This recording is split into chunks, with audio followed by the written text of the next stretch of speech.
Lucia, are you here again? You don't have veto power. A daughter-in-law is still a daughter-in-law, even if her husband is gone. You are my slave for life. I will use you well. My mother-in-law laughed high when she said this. Apparently, she's misunderstanding something, so I decided to tell her. My name is Lily. I'm a 30-year-old housewife. My husband James and I have been married for 3 years.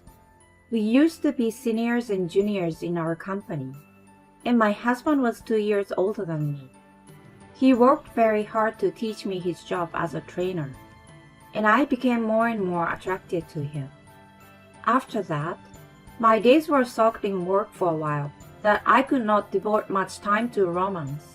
But after 3 years had passed since I joined the company, he and I started working on a project together, and we quickly grew closer. During and after the project, we started going out for drinks after work together. And then, we started to go out on weekends as well. And that was the start of our relationship. 2 years after we started dating, he proposed to me and we got married. Upon our marriage, I retired from my job and became a full-time housewife. My husband was a successful businessman and had already become a section manager with a high salary, and I quit my job because I wanted to experience being a full-time housewife for once. We were very happy as newlyweds, and I enjoyed the time I spent cooking for my husband. My husband always eats my cooking with a smile on his face and says it is delicious, which makes it worthwhile. I also prepared his lunchbox every day, and he shows me his empty lunchbox, saying how delicious it was. My husband was so adorable that I put all my effort into cooking for him every day. On our days off, we would go for drives, enjoy our dates, and spend really happy days together. But even such a happy married life has its problems. And for me, it was my mother-in-law. Lily, why don't you come to visit me? Normally, if you're a housewife, you would show up at your husband's parents' house every day to do housework, wouldn't you? I've never heard of such a thing before. Sorry, but Lucia, are you still in good health, aren't you? I have my hands full doing the daily chores at our own house, so it is difficult for me to show up at your place every day. When I said this, Lucia glared at me. Are you trying to talk back to me, even though you're my daughter-in-law? What kind of upbringing have you received from your parents? I was offended by her words. I don't think my parents had anything to do with it. In the first place, Lucia, you suddenly came to our house without any appointment like this just now. I don't think that's a very sensible thing to do. What kind of upbringing did you have? I'm actually a pretty strong-willed person.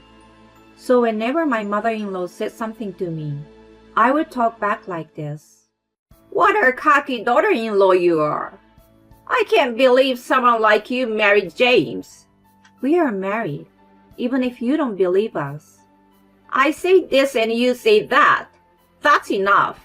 I'm leaving. I didn't invite you, so please feel free to leave. My mother-in-law left, looking frustrated because I was so firm in my retort. But one day, my mother-in-law did something terrible to bring me down. It was one New Year's Day, when I was at my parents-in-law's house, and there was a gathering of relatives. My mother-in-law asked me to help her prepare the food for the feast with her. Lily, I want you to make the first thing you serve everyone. Okay. I was told to do so, and I prepared carpaccio for the number of people that would go well with wine. Meanwhile, my mother-in-law prepared the main course and other dishes. I had finished the carpaccio and wanted to help her prepare the other dishes, but she said, All we have to do now is to serve the food we bought or got delivered. So please help Connor. She kicked me out of the kitchen.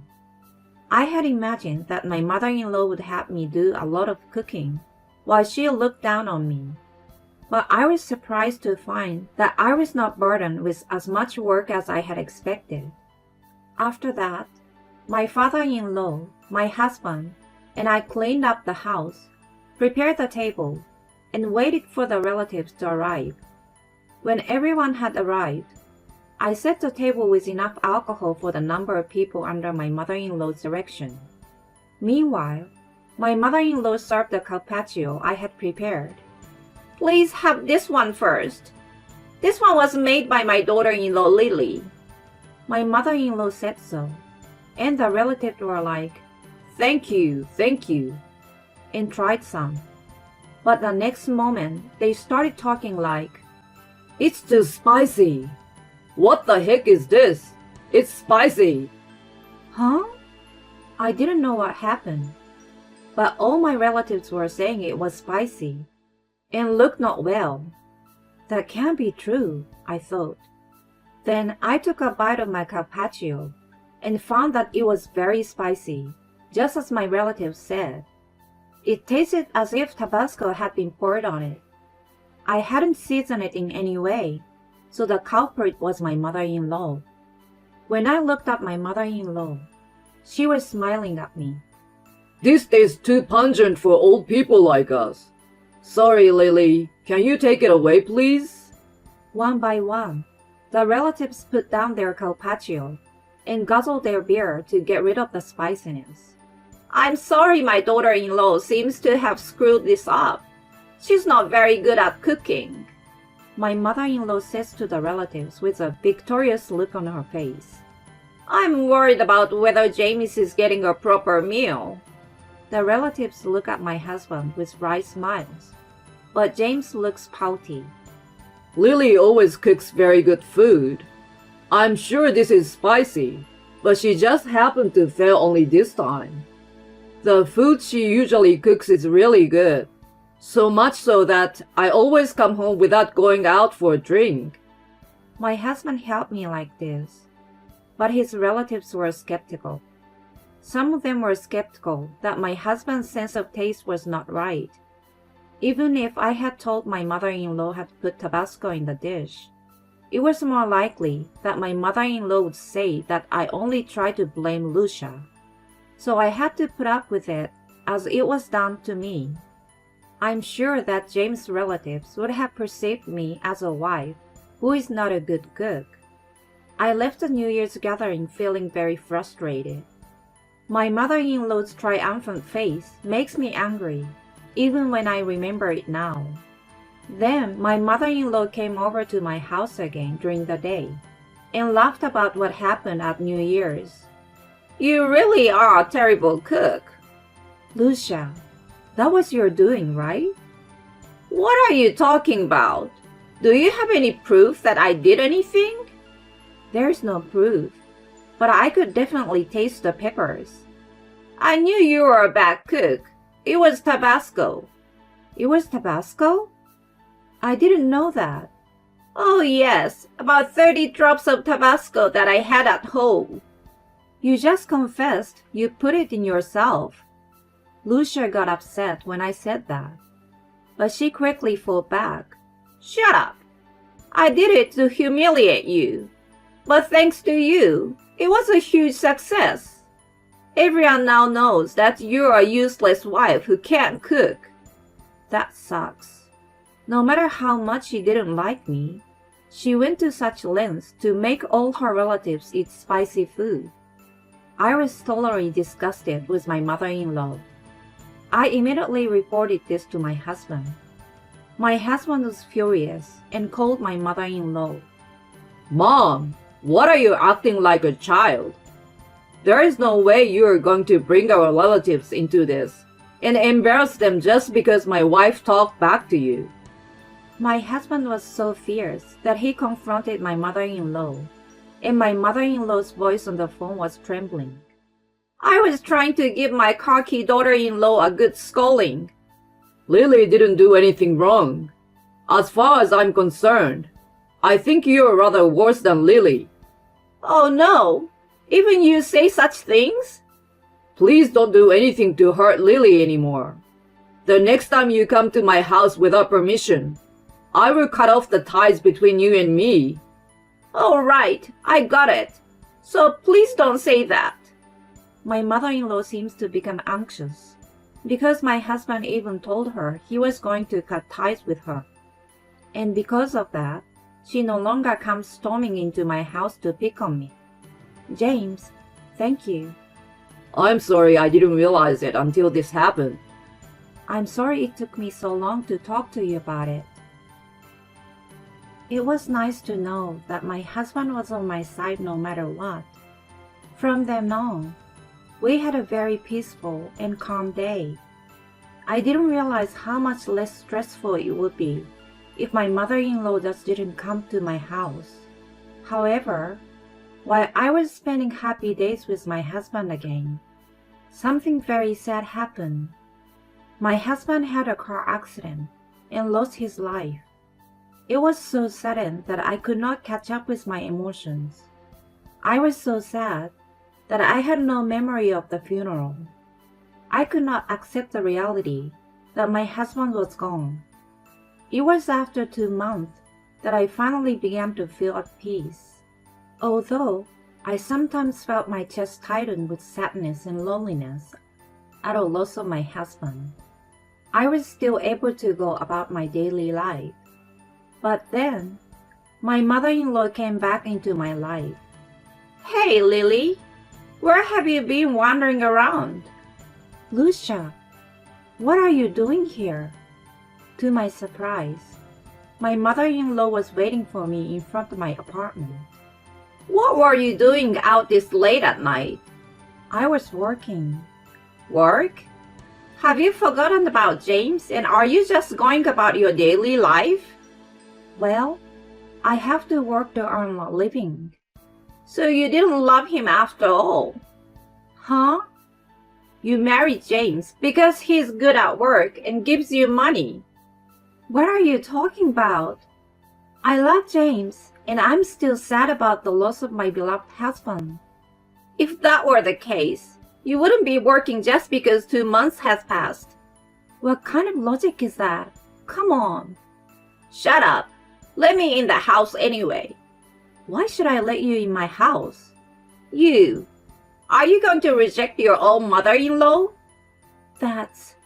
I didn't want to let my mother-in-law in the house, but I thought that was indeed a terrible idea, so I had no choice but to let her in. There is dust on James' picture. I was just about to clean it up when I got home. Don't lie to me like that. You didn't do anything. That's not true. I clean it regularly.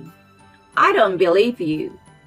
I immediately regretted that I let my mother-in-law in the house. My mother-in-law is constantly abusing me. I'm fed up with her awfulness as usual. I knew you are a terrible cook. Lucia, how long are you going to stay here? I'm your mother-in-law, so you shouldn't mind if I stay longer.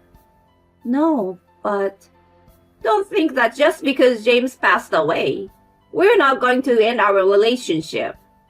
My mother-in-law looked so proud of herself. I will be back again. What did she mean by again? Why does my mother-in-law need to visit me so many times? I was extremely anxious. Even though I was not mentally well yet, the added stress of my mother-in-law was quite hard on me. And sure enough, my mother-in-law came again the next day. Lucia, you came again? You don't have the right to veto anything, so just let me in. I knew I had to protect myself, so I didn't let my mother-in-law in the house. Let me in, you little brat. My mother-in-law kept knocking on the door, but I ignored her. Eventually, the knocking stopped, and she seems to have given up. So now, she started to intercom repeatedly during the day on my days off. Each time, the intercom would ring inside the house, and it was really loud. Moreover, sometimes a courier or someone else would come in, so I had to check who it was every time. Also, when I let the delivery person in, My mother-in-law came inside the apartment with him. And then, saying that I'm her relative, she comes into my room without my permission while I'm signing for the delivery. Hey, Lucia, please don't break into my apartment without permission. It's okay. I'm related to you. Even if my son is gone, my daughter-in-law is still my daughter-in-law. You're my slave for life, and I will give you a job. Saying that, my mother-in-law laughs out loud. But don't you need to take care of Connor? I don't have a problem if I don't take care of him for a little while. He's about to die anyway. That's terrible. In fact, my father-in-law has been suffering from a limp for about a year now, and is in need of nursing care. I was told that my mother-in-law is taking care of him, but considering the fact that she keeps coming to my house like this, I worry that he's not being taken care of at all. No matter what, I have to stop my mother-in-law from coming to this house again and again. So I thought about if there is anything I can do to stop her. So I decided to ask my lawyer friend. Then, she gave me an advice. That way, I would not have to worry about my mother-in-law following me around. And my mother-in-law came again, without learning her lesson. Lily, here I am again. Let me in and get me some coffee and snacks. My mother-in-law says this over the intercom, grinning at me. I won't let you in the house anymore. I'm already a stranger to you. What are you talking about? I told you before. Even if my son died, my daughter-in-law is still my daughter-in-law, which means we are family. I told my mother-in-law, who is misunderstanding something, a certain fact. I'm sorry, but I'm no longer married to James. No, that's not true. You can't get a divorce. You are still married. Have you ever heard of something called a marriage termination certificate? You don't know, right? A termination of marital status notification is a divorce from your spouse after the death of your spouse, legally severing your relationship with your in-laws, or for me, Lucia and Connor. I have filed that notification, so I'm now a stranger to you. Huh? I don't approve of that. First of all, you can't submit such a thing without my permission. No, I can submit it as long as I'm willing. It doesn't matter whether you approve or not. In other words, I have no more obligation to let you in my house, only because I'm related to you, and I had no choice to back them. Don't be silly. Just let me in. Give up and leave. If you insist on staying any longer, I will call the police. The police? My ex-mother-in-law reacted to the word police. That's right. A complete stranger is persistently pressing the intercom. So it's no wonder I would think you're a stalker. Stalker? Please leave now. If you don't leave within 10 seconds, I will call the police. 10, 9, 8. Wait a minute. I'm leaving. Saying this, my mother-in-law hurriedly opened the entrance door and left the apartment entrance. Apparently, the word police had quite an effect. However, my sanctions and retribution against my mother-in-law did not end. In fact, I recorded a few conversations with my mother-in-law during her frequent visits. I had recorded her saying that my father-in-law was going to die anyway. There was also an audio recording of my mother-in-law confessing to putting Tabasco in my carpaccio at the family gathering, which I thought I would never have a chance to use. I sent the data to my father-in-law. Although my father-in-law has a limp, he can use a computer, so he does email and play music and videos in his room. When I sent the audio data, my father-in-law seems to have listened to it immediately and called me right away. I'm sorry about everything my wife has done to you until now. Leave the rest to me. Also, I heard that you filed for termination of marital relations, and I think you made the right decision. I'm going to end my marital relationship with that stupid woman too. My father-in-law laughed and hung up the phone. After that, my father-in-law was so furious with my mother-in-law that he confronted her with the divorce papers. My mother-in-law was pale when she heard the voice data I had sent to my father-in-law. And when she was divorced, she cried and begged him not to abandon her. If she was going to beg him like that, I wish he hadn't said anything bad about my father-in-law from the beginning. Well, I guess people who are not very smart don't understand such things. Then, my father-in-law kicked out my mother-in-law and even talked to his relatives to clear up the misunderstanding about the carpaccio at that time. After Connor divorced Lucia, Connor sold the house and went into a nursing home. My father-in-law has been nice to me all the time, so I regularly showed up at the facility to give him updates about me. My father-in-law seems to be happy when I come to see him, and he says that the facility takes better care of him than when he lived with my mother-in-law at home, and his health is better than before.